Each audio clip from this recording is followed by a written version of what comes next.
السلام علیکم۔ یہ اوپر ویڈیو کے اندر جو صاحب نے بیان کیا ہے کہ یہ انڈیا کے اندر یعنی برِ صغیر کے اندر یہ جو اسلام کی ایک شکل اختیار کی گئی ہے، قبر پرستی اور پیر پرستی کے ذریعے گویا ہندوازم کی ریکوائرمنٹ پوری کی گئی ہے، حالانکہ اسلام کے اندر یہ چیز نہیں ہے۔ اسلام کے اندر یہ چیز نہیں ہے۔ تو یہ دو چیزیں آئی ہیں، قبر پرستی یہ آئی ہے ان مولویوں کے ذریعے، یہ روح واپس آ جاتی ہے، مردہ سننا شروع ہو جاتا، بس قبر پرستی کا بازار گرم ہو گیا۔ اور اگر یہ بات کہہ دی جائے کہ مردہ سنتا ہی نہیں ہے، بس ختم بات، ساری قبر پرستی کی جڑ اکھڑ گئی۔ اور دوسری ہے پیر پرستی۔ پیر پرستی ہے یہ صوفیزم، صوفیہ نے اپنے آپ کو پجوایا ہے، اور یہ تاکہ لوگوں کو کچھ نظر آئے، سامنے بابا جی بیٹھے ہوئے ہیں۔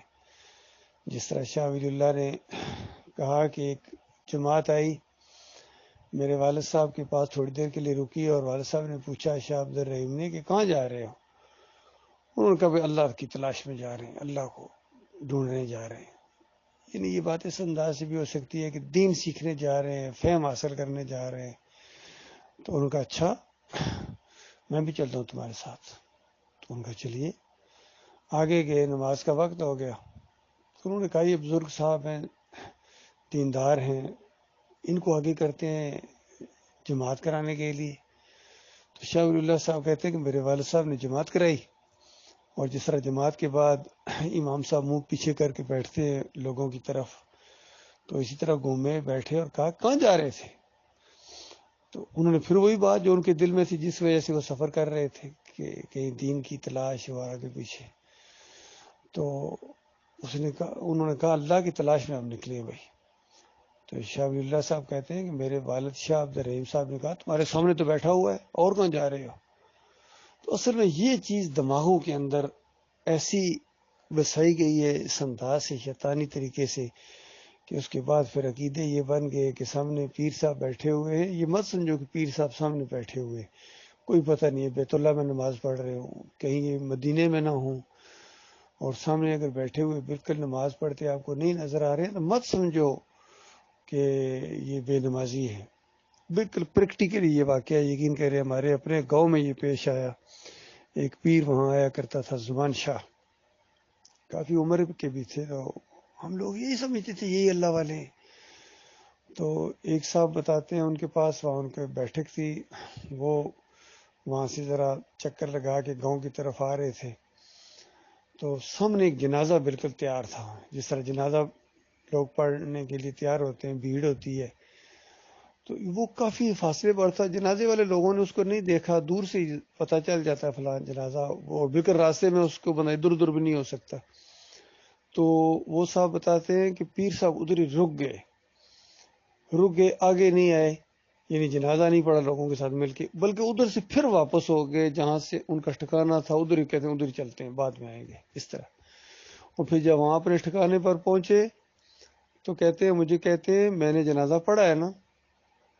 تو ظاہر بات عقیدت میں لوگ ہوتے ہیں، کہتے ہیں جی حضور آپ نے پڑھا ہے۔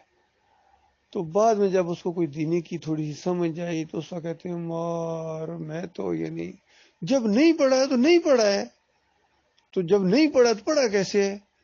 اصل میں یہی دماغوں کے اندر چیز ڈال دیتے ہیں کہ پیر صاحب چاہے کسی جگہ شرکت کرے یا نہ کریں، وہ وہاں موجود ہوتے ہیں۔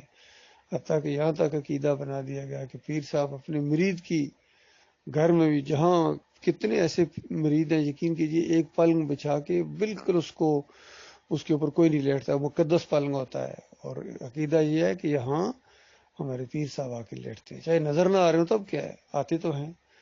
حتیٰ کہ میاں بیوی کا جو ایک پرائیویٹ معاملہ ہوتا ہے، پرائیویسی ہوتی ہے، اس کو بھی یہ پیر پامال کرتے ہیں، ان کے دماغوں کے اندر یہ ہے کہ پیر صاحب ہمیں دیکھ رہے ہیں۔ پیر صاحب سے کیا پڑتا ہے جی؟ میری دینی پیر صاحب کے جا کے گھٹنے چومتی ہے، پاؤں کو بوسہ دیتی ہے کہ پیر صاحب ہے نا، پیر صاحب سے پردہ کیا، کس چیز کا پردہ؟ تو انسانوں سے ہے، لوگوں سے ہے، یہ تو پیر صاحب ہے۔ تو یہ چیز اصل میں دماغوں کے اندر ڈال دی گئی ہے۔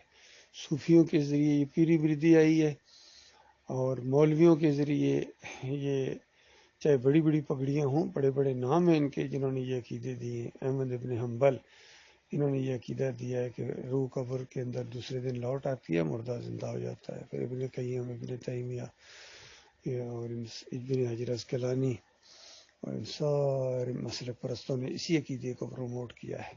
اور آج اہل حدیثوں کا، سلفیوں کا یہ عقیدہ ہے، کہتے ہیں بھائی سنتے تو ہیں لیکن مانگنا شرک ہے، مانگو نہ، جو مانگے گا وہ کافر مشرک ہو جائے گا۔ مانگنا نہیں ہے، واسطہ وسیلہ بھی نہیں ہے، لیکن سننے کا عقیدہ لازمی رکھنا ہے۔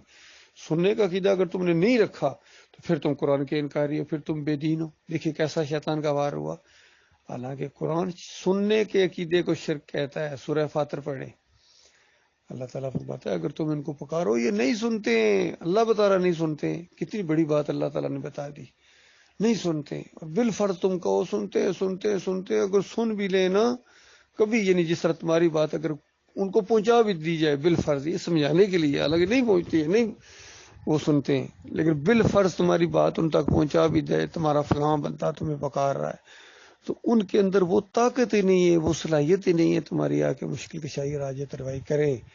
تو یعنی پھر خود سوچو کہ پھر پکارنے کا کیا فائدہ، کہ پتہ بھی چل جائے تو مدد نہیں کر سکتا ہے، تو بتاؤ پھر فائدہ، اتنا تمہارا دماغ نہیں کام کر رہا ہے۔ اور پھر ساتھ ہی فرمایا وَيَوْمَ الْقِيَامَةِ يَكْفُرُونَ بِشِرْكِكُمْ، قیامت کے دن تمہارے اس عقیدے کا، کہ تمہارا یہ ذہن تھا کہ ان کو بات پتہ چل جاتی ہے، ان کو سن لیتے ہیں، یہ تمہارے اس شرک عقیدے کا انکار کر دیں گے کہ ہمیں پتہ ہی کوئی نہیں تھا۔ تم اگر ہمارے بارے میں یہ عقیدہ رکھتے رہے ہو کہ ہم سن لیتے ہیں، ہمیں پتہ چل جاتا ہے، تمہارے اپنے دماغ کی خرابی، ہمارا اس میں کوئی قصور نہیں تھا۔ تو اس انداز سے